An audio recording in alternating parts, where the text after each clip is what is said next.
So we we kind of impromptu decided to do this. We were going to hold it until closer to the raid, but I don't think we'll have time to get to it before Deepstone Crypt. The ranking of the Destiny franchise raids. Of course, we've completed most of them. I think all of us have completed the vast majority of them. Even though Nerd said that he did not raid at all in Destiny 1, you've at least seen the raid videos, correct? Like, you know what happens in them roughly. You've seen some of the design choices. Yeah. Okay. Oh yeah. All right. Well, we're gonna do this then. We're gonna rank all the raids real quickly here. If in case anybody needs a refresher, there were 4 raids in Destiny 1. You had Vault of Glass, Crota's End, King's Fall, and the Wrath of the Machine. And then in Destiny 2, I don't even know what number we're up to now, but you have Leviathan, Eater of Worlds, Spire of Stars, Last Wish, Scourge of the Past, Crown of Sorrow, and the Garden of Salvation. 7. I counted 7 there. Okay, so we have 11 raids total. We're going to start last and work our way up to the top. What is everybody's last place raid? Eater of Worlds. I concur. I'm going to go with you guys because I haven't done most of these. Yeah, I'm also going to go Eater of Worlds. Eater of Worlds feels shorter than a dungeon, frankly. And it's basically one encounter. That was one of the raid layers, right, from Leviathan? Yes. Okay. Yeah, it's so I mean that makes sense. Like I've said, like I think that missions like Whisper and Outbreak should be considered your dungeons. Your Pit of Heresy and your Prophecy should be raid layers, and then everything else should be a raid. It also should be noted that that's part of the Curse of Osiris pack.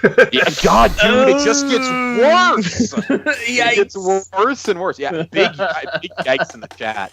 The only good thing about Curse of Osiris was the Vault of Glass cutscene at the beginning. It's the only good thing that came out of that expansion. That's true.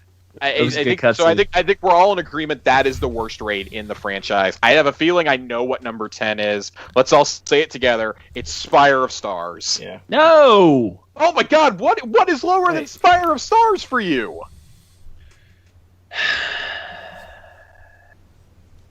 I gotta think about it, but I like Spire. I thought it was. That's the thing. I like Spire, but it's the next weakest raid.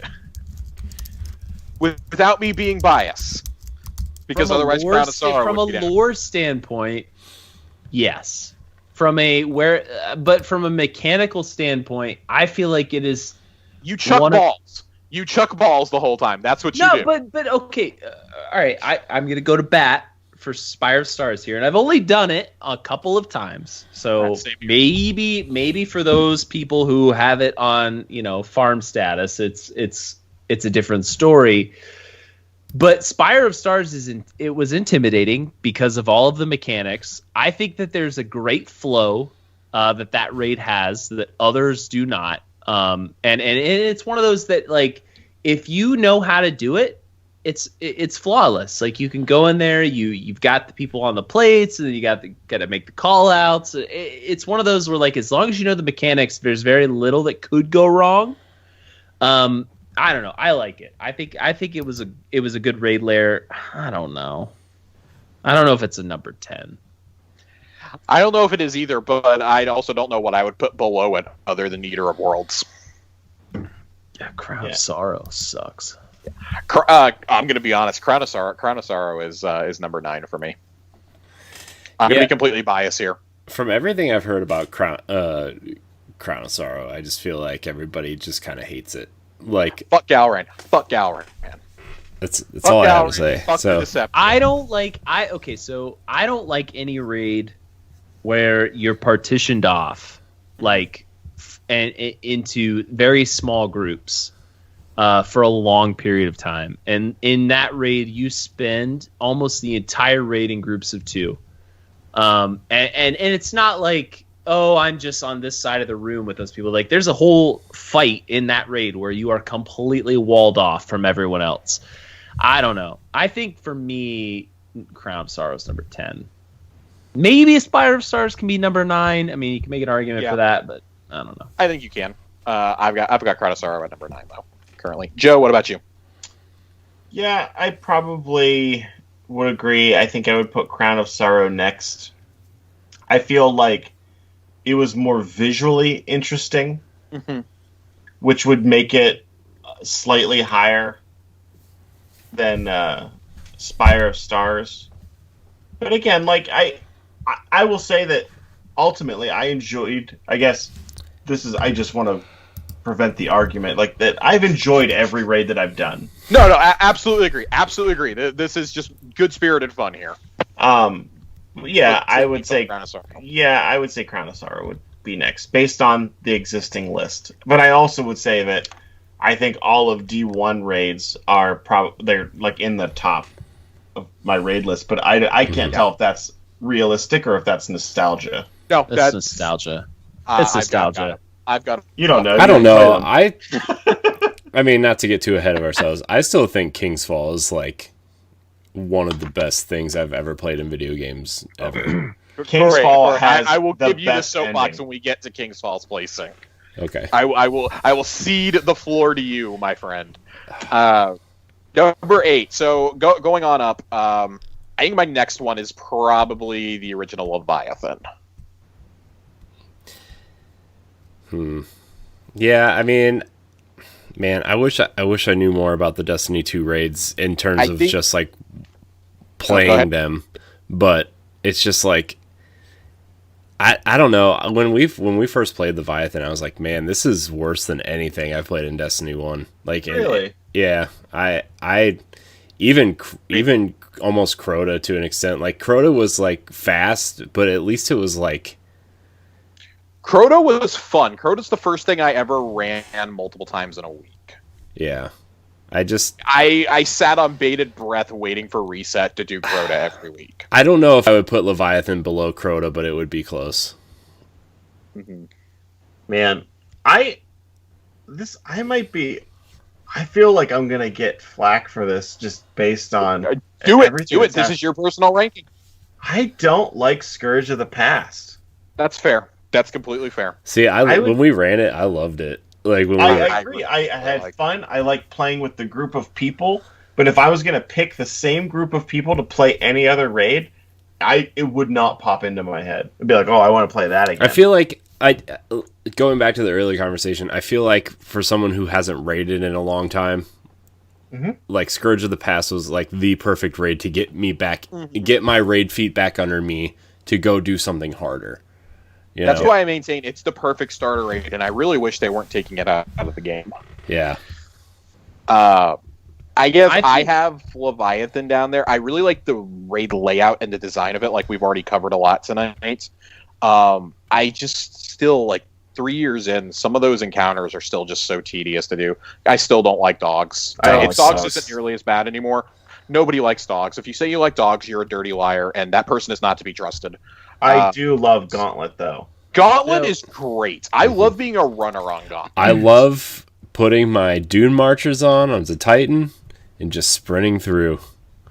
I'm gonna say one here that I think it hasn't been said yet, and full disclosure, I haven't done this raid. This is the one raid in Destiny 2 I have not done. I'm gonna put Garden of Salvation down here. Oof. And okay. here's why. Hit me with it. Here's why. I've watched videos. I've watched people do it. It just seems really boring to me. And the boss fight seems really hard compared to the rest of the raid. It's hard as shit. And it recycles a lot of mechanics from Gambit. You're dunking moats. I don't know. I'm sorry. Okay, sure. They brought in a new mechanic with the tethering and stuff, and that's cool. But I don't know. The tethering is I don't terrible. know. Garden of Salvation to me just doesn't sound like a lot of fun, and I think that's why I haven't done it yet. That's fair. I definitely had the same thoughts as you until I did it for the first time, and I was like, man, some of the mechanics in this, like how you use the Vex portals in one of the encounters, you literally have to chase a gigantic harpy, like things like that are really fun to me, and I think the nooks and crannies, the secrets you have to find in order to do the divinity puzzles, and especially the divinity puzzles, are just top notch, and that's why this raid ranks really high for me personally. I think once you do it and you start unlocking the secrets of it, you're like, damn, that last boss fight sucks, but it's also really creative. Like, you have to have builders remaking the fighting platform on. You got to have your best collectors and your best reapers getting the modes. I don't know. Like, I really like Gambit though, so it was a fun encounter for me once I did it with the right people. And it was also like right when Gambit Prime came out, so that it's very topical. Yeah. It was like maybe 3-4 months after, I think. Side tangent. Can I just say that, like, I appreciate when, like, they introduce minor raid mechanics in the world before you know their raid mechanics. Yes. That's something they've definitely gotten better about with Destiny 2. Destiny 1. That was one of the big complaints. And even, it's funny, some of the mechanics we did in Destiny 1 and raids are now in public events and in seasonal events now. So I really like that. My number 7, though, if we're all ready to move on from number 8. Number 7, I've got Scourge of the Past. I think it's a good spot for it. It's not good, it's not bad. And I want to clarify, like, things that I have from, like, 5, 6, 7, and maybe 8, I think are all kind of interchangeable. On any given day, depending on how I feel. Like, we're getting to the point where everything's going to be kind of close for me. I'm getting to the point where I can start contributing to this conversation in a real way. Yeah, Scourge of the Past. I love the first encounter. I love the Sparrow race so much, and fighting a giant mech is just a blast. That's a really cool, unique encounter. And again, mini mechs are going to be enemies in Beyond Light. I'm really excited for this. My one gripe with Scourge of the Past, and unfortunately, my one gripe with it is that maybe the best part of it is the Sparrow chase. Like, Destiny raids generally follow the same pattern, where, like, your first encounter you get a very basic concept, and then the next encounter you get a little bit, or maybe another concept, and it all builds to the final battle, which is like this culmination of all the different concepts you've learned through the raid. The Sparrow chase just doesn't fit for me. It doesn't match. I love it though. It's so stupid. It's funny. It's a blast. Like, don't get me wrong. Every time I do it, and it's a hilarious, like, 35 minutes, because that's how long it normally takes with, like, a random group of people. But it just doesn't fit the rest of the raid. I don't know. You're right. Or break your raid team. Yeah. You're right. That is the encounter where friendships are tested. Yeah. You're right, though. Like, it doesn't fit anything in the rest of that raid, but it's still really fucking fun. Does anybody have a different choice than Scourge for number 7? Joe, I think you put Scourge at number 8. So what do you got at number 7? I would put Crown there. Okay. I was gonna put Crota here. Just because, like, I mean, this Shit, I forgot we still had Crota. We're in the raids that I have done now, so, like, yeah. I mean, Crota would be like, man, that raid is like, I don't know, it's just dumb. Like, it was fine. Like, like, when you figure it out, that raid can be run in 20 minutes, maybe. Yeah, you can run it in. Yeah. Real low. Oh, do you remember they were that brought back the router lag thing? Yeah. Yeah. Oh, yeah. Unplugging the Ethernet cable and plugging it back in. Yeah. Yeah. Freeze, and you could just finish them off. Yeah. I definitely think that my next spot, though, number 6, this is probably a little bit too high, and this is where the nostalgia juice is kicking in. I've got Crota at number 6. I would concur with that. I think Crota should definitely be lower, but I can't bring myself to put it lower because that's where I fell in love with raiding in Destiny. Vault of Glass was unlike anything I'd done, but Crota was the first one that I was like, I'm doing this every single week, regardless. I'll defer to you guys since I've never done it. At number 6, I'm gonna put probably Leviathan at number 6.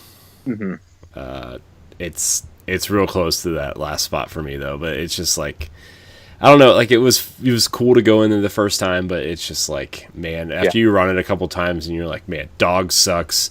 Oh man, somebody didn't with the bath encounter, like, somebody didn't hit the thing just at the right time, so we all have to wipe and start over. It's just, and then, like, the barriers when you're in the other realm in the final battle or whatever, and like still a pain. Like you just kind of like glitch through it, whatever. Okay, well that sucks. We have to wipe because your raid is broken. Like this is. I will forever love Crota for the sword mechanics it introduced. Yeah. We used them once in a story mission before that, but that was the first one where it was like, okay, at the bridge, like everyone can get a sword if they want to, and at the end, like, oh, you got to pick a sword bearer, but it can't be your guy with Gallarhorn. And you guys doing light strikes or heavy strikes? Which one are you doing? Oh, dude, heavy. Yeah, it's always heavy. It's always heavy on Crota, baby. I mean, always. It was. We would all just stand up there with Gallarhorn and shoot him and have one sword guy when we did it. So we would have one sword guy, but they were. I remember the group I started raiding with. They were the same ones who did Vault with us, and a couple months later got a hold of us and like, "Hey man, we're going to attempt Crota for the first time. You guys want to come?" The only catch is one of you has to have a Gallarhorn because none of us has it. And I was the only one with it. They're like, awesome. They said, we also need somebody to be a hunter because none of us is a hunter, and the hunter needs to be a sword bearer. I was like, I'm a hunter too. They're like, wait, you're a hunter and you have Gallarhorn? You're going to have to drop the sword, shoot him, pick the sword up, go back and sword him. They're like, basically, you're going to have to help basically solo Crota. Have fun. So the one thing I would say that I love that Crota did is the music change that happened when you got the sword and like he's frozen and it was like triumphant. Like I fucking love that. Is there anything more terrifying in a Destiny raid than Crota running from side to side at you and you having to hole up in the spawn room? There was always a moment in that raid specifically, like especially once we started like it's so doing, like, memeable. Yeah, you would just always like I'm hiding somewhere. Trying to kill the Death Singers when you first get in there. It's running down the Shrieker hallway is so great. I do want to say that scout rifle that was in there, I used it for a long time. What was it, Fang of Ur-Yut or something? I used Song of Ur-Yut, the machine gun, for a lot longer than I care to admit. Yeah, but the lamp part at the beginning, Black Hammer. The lamp part. The lamps is awesome. You could solo that. You could do like you could get the first two chests like real easy if that little light was on. We used to cheese up the ledge after the first lamp. Yeah. If you could explode it and get shot up top. It was great. There's so many good things from that raid. So it ranks high because of the nostalgia factor, and I really truly do hope this comes back as a 3-man dungeon. It will. I would just love to see the insanity. If we're ready to move on, Nerd, do you have anything else to add for number 6? Nope. Okay. Number 5. This is going to be a little controversial, but it's because it's the one raid I've gotten all the way to the end, but I've never actually cleared the boss on. I've got Wrath of the Machine at number 5. Ooh, that's low. Yeah, that's real low. I've never cleared the boss, and so because of that, I'm not going to put something that I haven't cleared up in my top 3, just on personal principle. I really like Wrath of the Machine. I did it real late in Destiny 1's life cycle, so I was already piped up for Destiny 2. The Death Zamboni, as we've covered earlier, is, I think, one of the greatest single encounters in a Destiny experience. It's hilarious to hear all the screaming that is coming from your fire team while you're doing it. My clan name is derived from the Axis fight, from throwing the balls at him and missing them. I think it's a really fun raid, but I think you need the right people to do that raid. Otherwise, it's just an exercise in futility. And it's one of the ones, I mean, because obviously the game got cut off a year later, so there was no light level increase. Like, you're screwed. Like, you better be able to do it at the light level it released at, because there was nothing else that came after it. I think it's really cool, though. I like the story that it brings, and with it being, like, the final end of Siva, of course, the Outbreak Prime stuff that we've covered.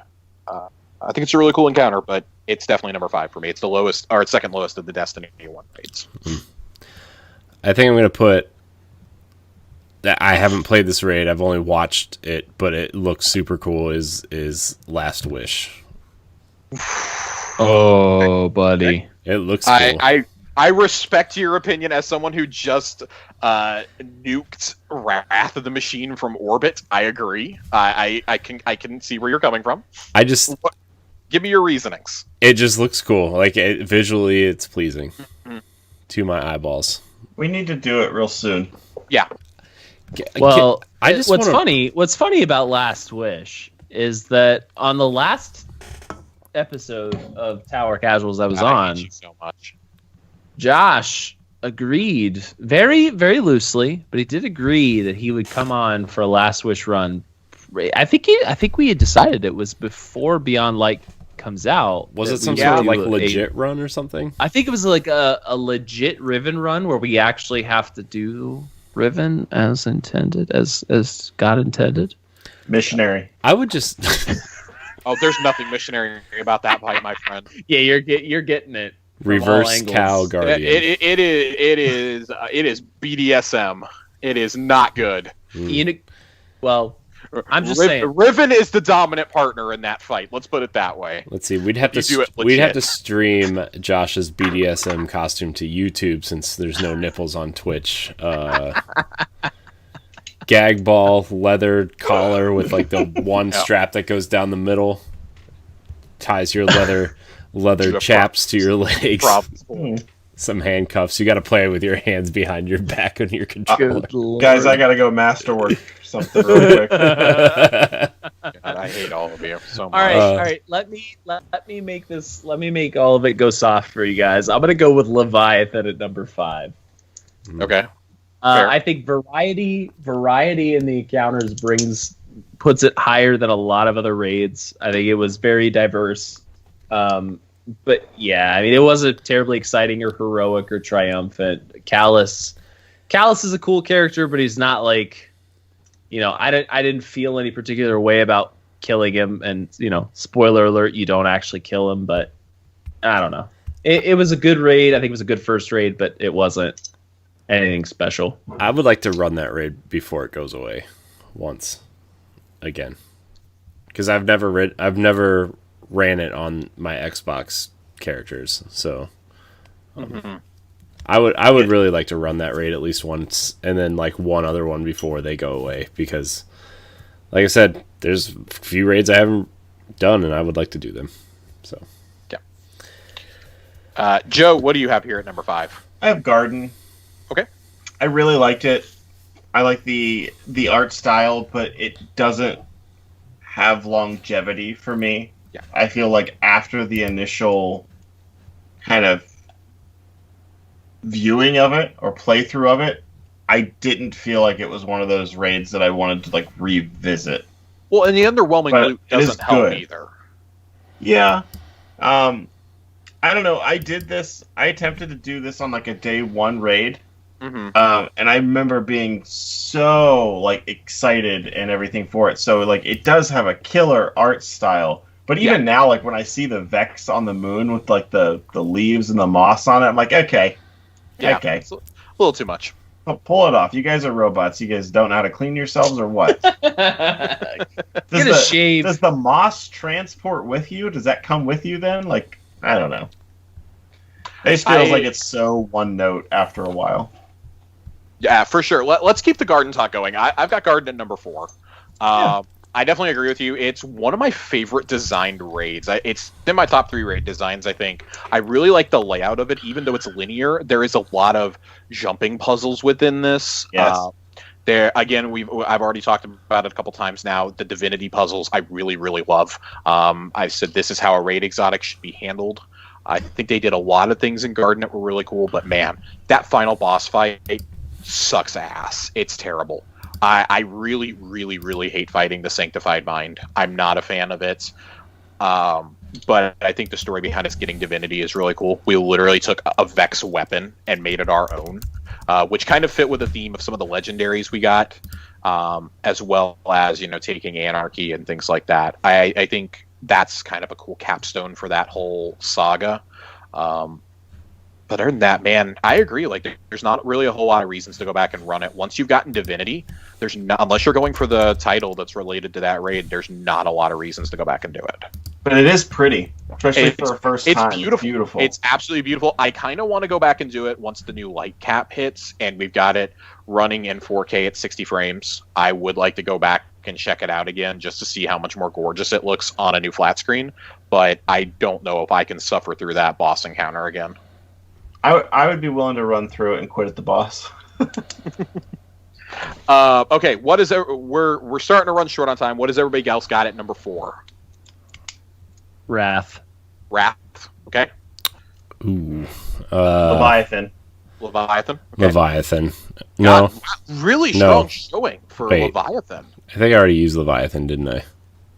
Yeah, you did. I think did. You used it for number 5. Shit. Oh, Scourge of the Past. That's what I meant. Scourge. Okay. I meant Scourge. Sorry, guys. Okay. Anybody have any thoughts on those that we have not already covered? No. I've got lots of thoughts on those that we haven't covered yet. Hit me. On the ones that we just listed. No. Okay. Any thoughts that we haven't covered? Yeah. Any thoughts we haven't covered on those the raids that we've covered? Yeah, we're gonna get into the top 3, and I think we've all pretty much got the same top 3 at this point, or close to it. So my number 3 is Vault of Glass. Hmm. This is where I had to really resist the nostalgia moments. Yeah. So I've got this at number 3. I still think on any given day I could bump it down to number 4. Having never, I'll quickly go through this because I know the 2 guys who have run it probably really want to talk. Vault of Glass would be number 3 based on what I know, how I probably would feel about it if I had been there at the time. That's where I'll stand. Yeah. I think in terms of it being the first of its kind in an FPS game, I think that warrants a higher ranking. And the fact that it was pulled off and universally acclaimed as the best thing about Destiny in year 1 was just a crowning achievement. Like the success of that raid is why Luke Smith is in control of the franchise now. Like, he literally said he wanted to take a World of Warcraft raid but make it an FPS, and he did that with Vault. And he wasn't even supposed to be the Vault lead. He got that gig because the previous lead left. So Luke was given the job. Like, we forget that Luke started out in Community, designing emblems and stuff for Halo Reach, and then here he is being the architect of one of, I think, the crowning achievements. That thing ran on Xbox 360. Let that sink in for a moment. Yeah. Like, I still can't believe Destiny at all ran on 360. The fact that that expansion and King's Fall ran on 360 is a testament to the Wizards at Bungie and to the design of those raids. Yeah, that's probably. I'm going to cede the floor. What do you guys have at number? Besides Nerd, he agrees with me. What do you guys have with number 3? Number 3 for me is Vault. Okay. I really liked Vault. It was not my first raid, so I don't have that, like, this is my first, oh my gosh, Vault's amazing because it was my first raid type nostalgia. But, like, when we ran it, it was really cool going down into, like, these Vex monuments and just going down and taking out these giant, and having these enemies that you didn't really see out in the open yet, and it was just, it was cool, man. Like, Vault's just cool. And Atheon, the Atheon room is like still one of the coolest rooms in Destiny. Yeah. So, for my number 3, I have Wrath. Okay. We've covered it enough. I really like it. I like how the variety in the mechanics that were there and kind of the puzzles that existed. Agreed. And the art style was different at the time, and it definitely seemed like the crowning achievement of, like, D1 escalation. Agreed. The Siva stuff too, especially like the final boss encounter, that whole room, and then the Siva stuff and everything in that raid was really awesome. Really good art style at that time. Yeah. Especially the way it reimagined, like, existing space. That was like one of the first evolution of a space thing that happened in Destiny that was cool. Agreed. So moving on, my number 2 is, and this... Here we go. This should not have been as hard as it was for me to decide. Here we go. The more I thought about it, the harder it was. I've got Last Wish at number 2. Ooh! I have Last Wish at number 2. It was extremely close between that and, spoiler alert, my number 1 is King's Fall. It was extremely difficult between these two. I think much in the way that Vault of Glass was such a crowning achievement for what the world of Destiny could do when it was introduced. Last Wish was what reaffirmed me that Forsaken was the right direction to take this franchise, that they had made all the right decisions. This was a gigantic exclamation point on the end of that expansion. It was underlined, it was circled, it was highlighted. It is, simply put, for me, it is the best Destiny 2 raid. It's not even close in that regard. It is, I think it's the second longest raid behind King's Fall. But every single encounter is genuinely a great encounter. Whether you're hiding in rooms from Kali, you're doing the Shuro Chi puzzles, the stupid ogre can piss off. I don't like the ogre. The vault is so interesting the first time you do it, whether you're reading or defending. And of course, Riven, whether you do it legit or not, Riven is a really, really cool fight. The first time you see her, like, you gasp. Chelsea had never seen Riven when we did it. She was like, oh my god, what is that? I was like, that is an Ahamkara. It's incredible what it does for the story of the game, what it does for the lore. I never dreamed we would actually see an Ahamkara in game, and here we are. Bam, we're fighting one, a taken one at that. And then if you think it's all over, and then you have to rip the heart out and do the world's longest Olympic race with it. It is the best ending to a raid. It smiles from ear to ear, even though it took us a couple hours to do it our first time. We had a squeaker teaching us. I had a kid whose balls clearly had not dropped teaching me how to run this raid. And it's one of the best experiences I've ever had in a video game. Last Wish is Destiny 2's crowning achievement. What do you guys got at number 2 now after I just wrote a novel? Definitely wasn't that rehearsed. My number 2 is Wrath. Okay. I think just, I mean, it was a smaller raid, but it was precise. It had great encounters. It was, you could get in, you could get out. The final boss encounter was like really hard in a unique way, I would say. Like, you really had to be on point. You had to be good. Yeah, you really did, and like it was. I just like Wrath a lot. So, okay. Nerd, hit me with your number 2. He's muted again. You're muted again. Oh, okay. I'm here. All right. So I'm not going to talk about number 2. I'm gonna skip straight to my number 1. So King's Fall is my number 2. Mm-hmm. Number 1 for me is going to be Last Wish. So I don't want to completely repeat everything that you just said, and I never did King's Fall. Mm-hmm. But I think King's Fall is cool to me just because you get to fight Oryx. And I think it has a really cool exotic quest that goes around it. That's where you got Touch of Malice, right? Mm-hmm. Yes. Mm-hmm. Which is a really awesome weapon, interesting concept. In terms of lore, it's probably still the coolest weapon we've ever got. I agree. I've watched... I thought about going back. I mean, if I had a raid group that would go back and do all Destiny 1 shit with me, I would go back just to do that quest and like do that raid. I would do it. I know me and my friend Mitch have been talking about Destiny 1 raids for like a month now, and like, man, I wish we had people to play Destiny 1 raids with us. For me, I think it's a toss up between Last Wish and King's Fall. I've done Last Wish, and I think I appreciate it more because of that. So King's Fall for me is number 2. Joe, hit me. What's titles only, no explanations? Everyone name their favorite Star Wars movie. Empire Strikes Back. Yeah, agreed. The Phantom Menace. Oh God! All right. Off your own podcast. I'm just kidding. I don't. Seriously, just kidding. It's Empire, obviously. I mean, that's the correct choice.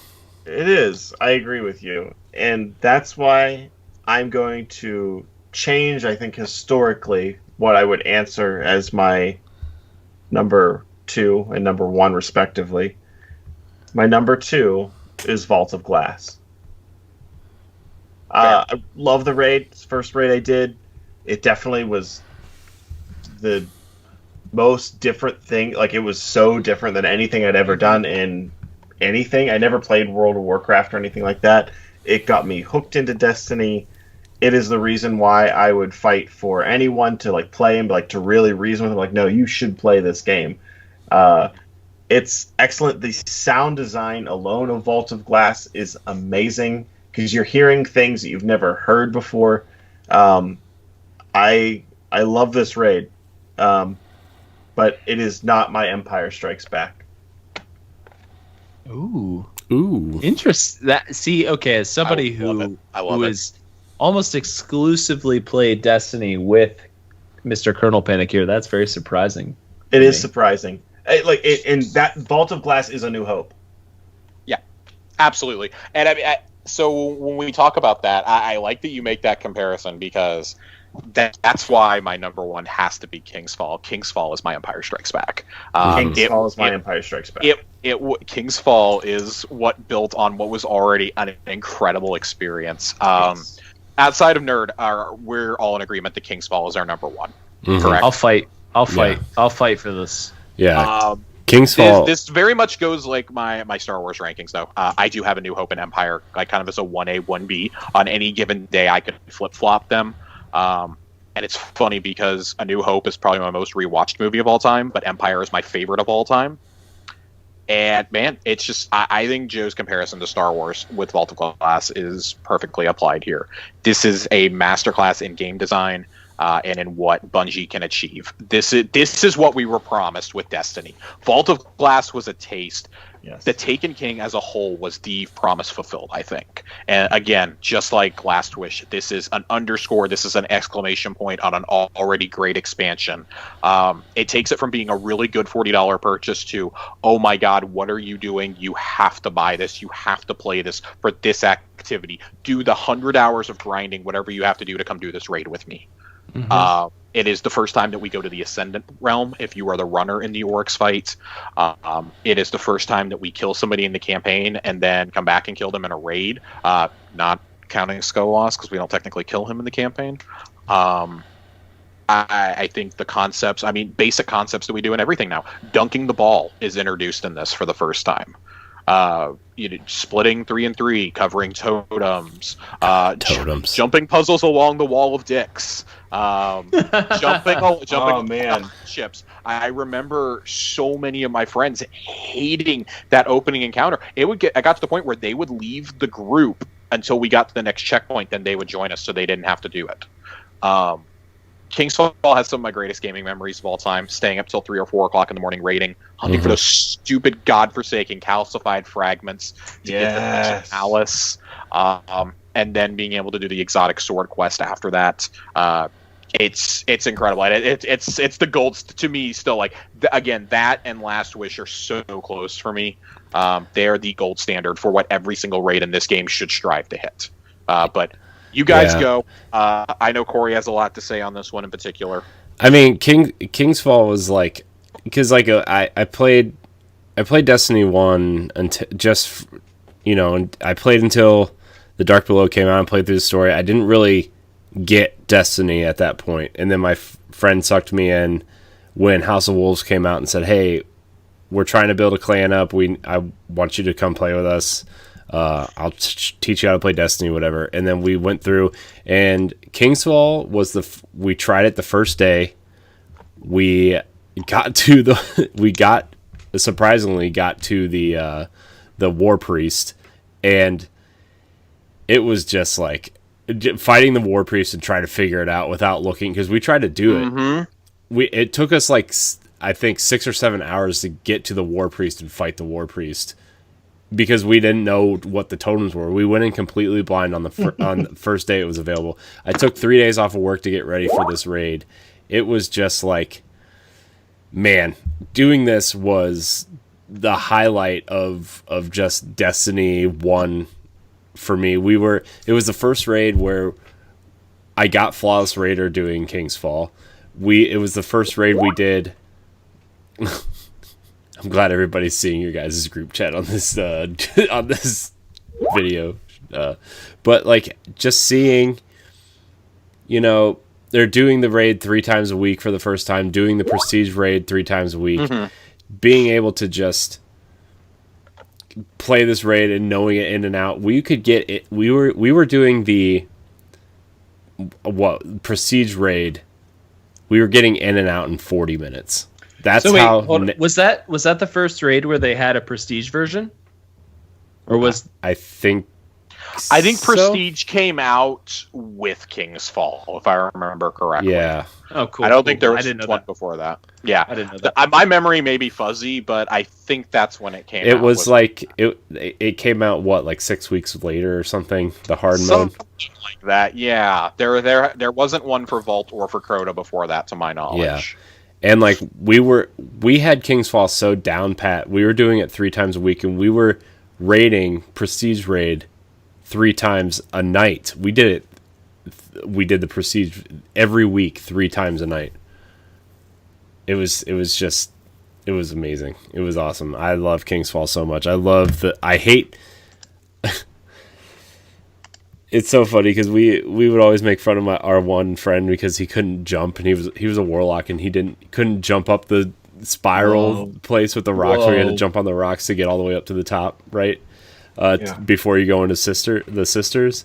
And like on our old YouTube channel, there's literally a video of him jumping, going up above the platform and falling right back down the other side of the hole, and all of us were just cracking up laughing because he just couldn't jump. As somebody who's become a career warlock, those warlock jumps are hard, but okay, like I'm triggered. It's a hunter master race for jumping. Look, it's okay to be a hunter. It's okay to be a titan, but it's not okay to be wrong, nerd. Okay.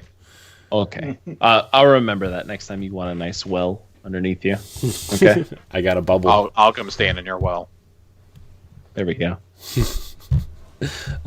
But I really don't have much else to say about King's Fall. It's just like, it's probably like the highlight of Destiny 1 for me, for sure. Yeah. I think King's Fall took so many elements that were pre-existing, meaning like things that were built in the world, things that I had interacted with, and like I don't want to say looking for resolution, but I felt like this is a boss that I'm supposed to fight, that felt like a boss that's been around for a long time. And they did something so cool with scale that it felt like this guy lives up to his reputation. Mm-hmm. Yeah. Which made when we finally beat him at the end, and this was like leading into an all-night thing, like had to work the next morning.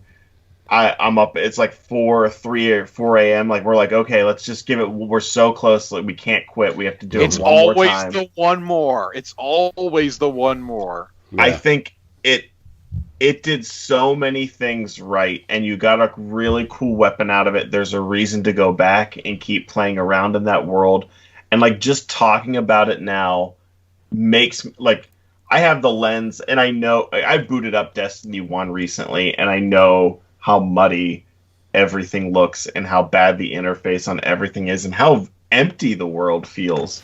Yeah. It just, everything feels so vacant that I almost don't want to play it because I feel like rose-colored glasses on it a little bit as far as like how I remember it. And I feel like playing a remastered version of it is going to be the better way to do that. Yep. Mm-hmm. But it tied into the world so well, not like unlike any other raid really has. Every other raid, for the most part, has like this little side story, or oh, by the way, this shit's happening. But like all of this stuff was like the whole time in D1, it felt like it was present, and he definitely feels like the leader of like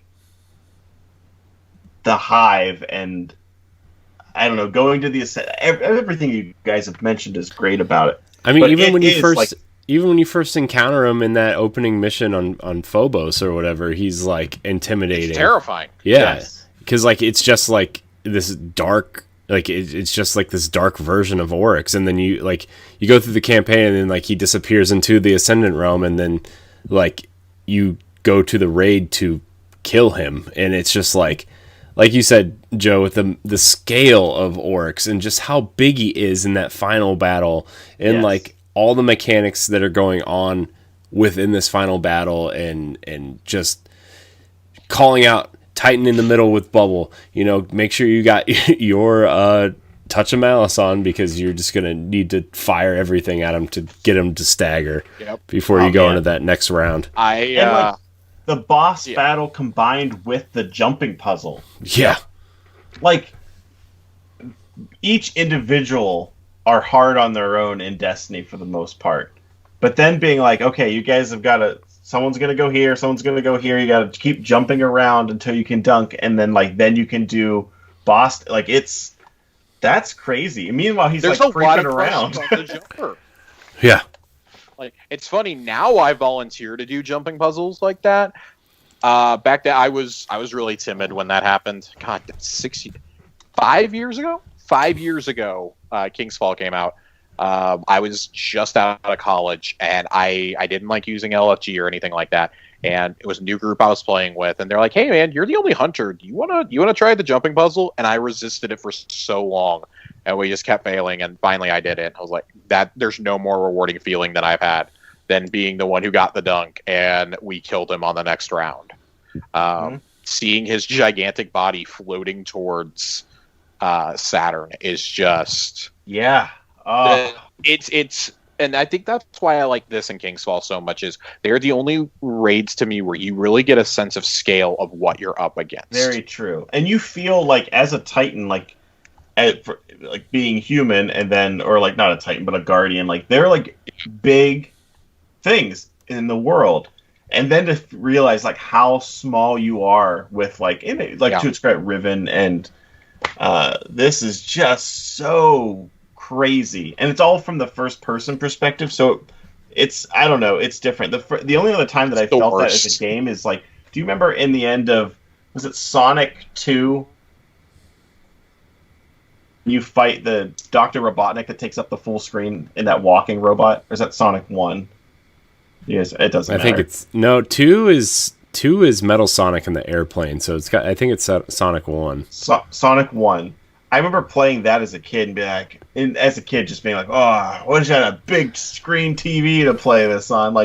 For what reason? I have no idea. Ganon and Ocarina of Time.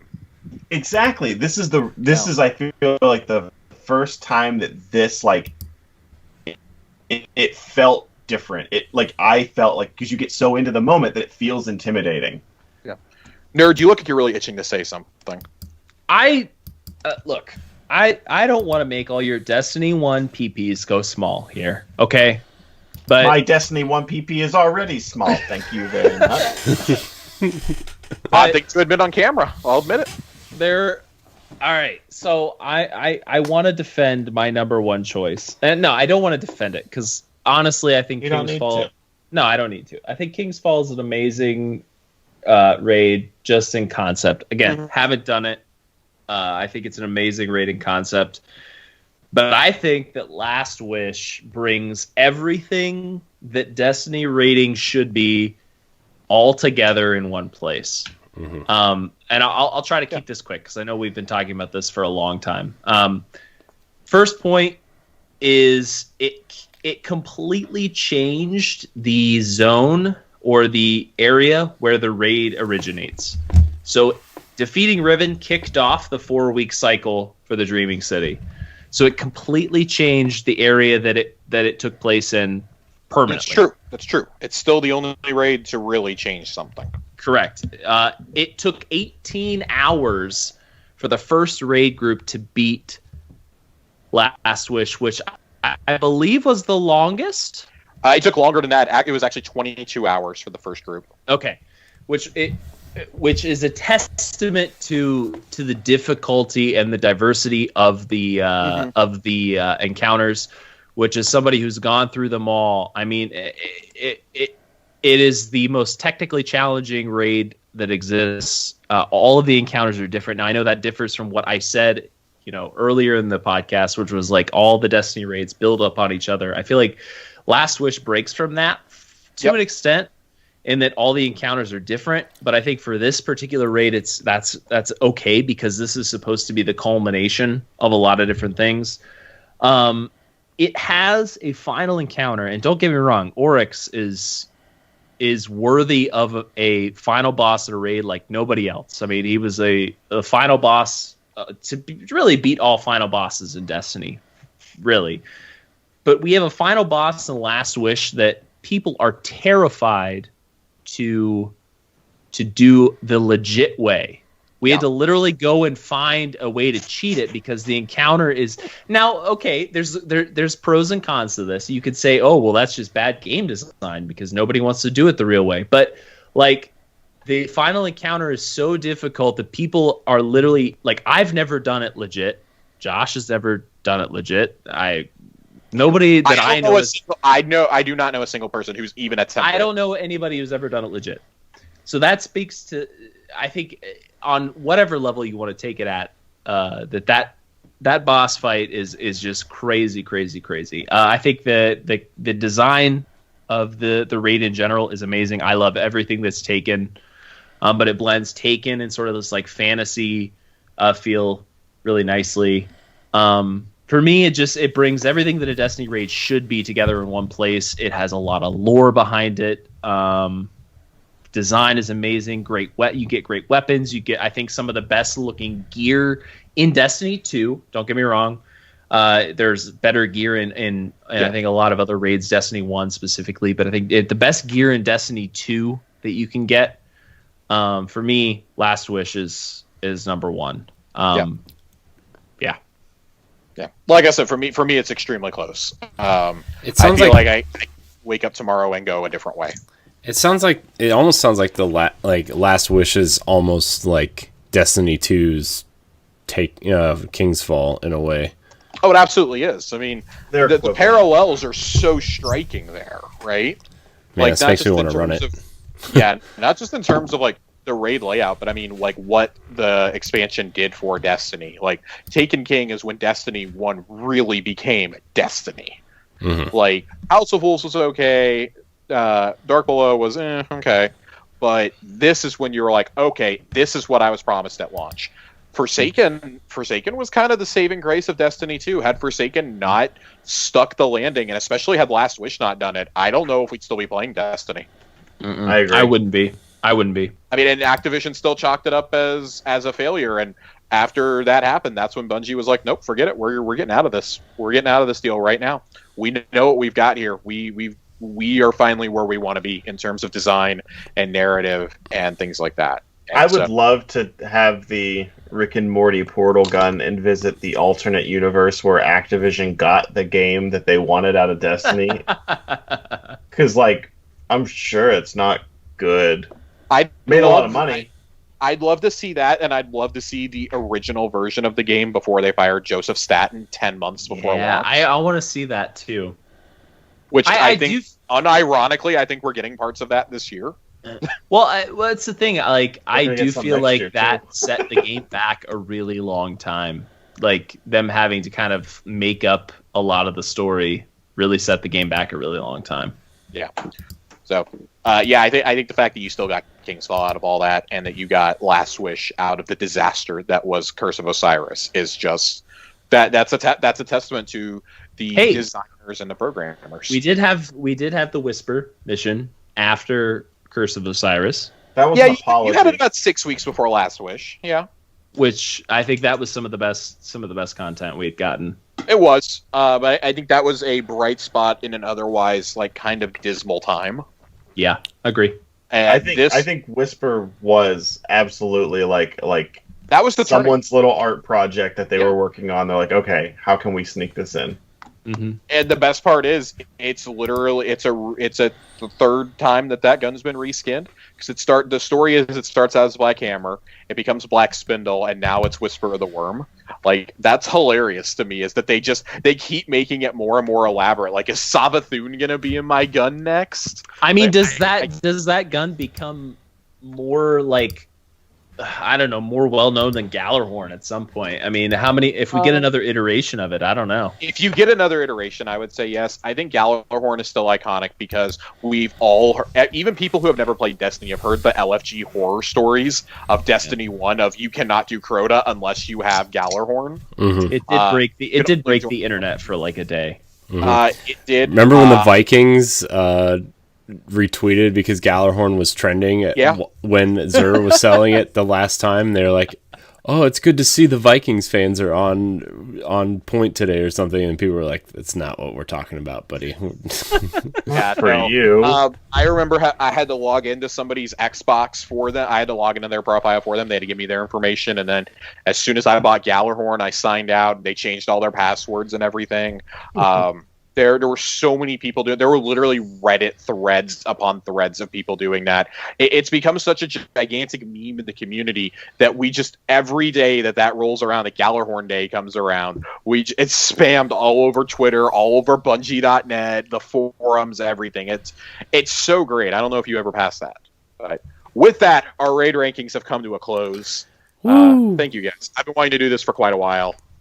And I feel like it was good. I respect everyone's decisions. Yeah. I feel like we need I guess any scoreboard. I always think of like Happy Gilmore, so I think of golf. But like, you remember when like they have like one of those boards with the little placards that they can slide in and move things around? Like we need that for every raid, and they'll be like when a new raid comes out, be like, do we want to make a change to the board? Then we can slide. Yeah, I can't wait to see where Deep Stone Crypt ranks for me personally. I like I said, I've been looking forward to going to the crypt as a location for a long time now, and I'm trying so hard not to have any sort of expectations for what I'm going to find there. I want to be as pleasantly surprised as I was with Last Wish the first time I did it. Yeah, I can't wait to do it. I'm excited.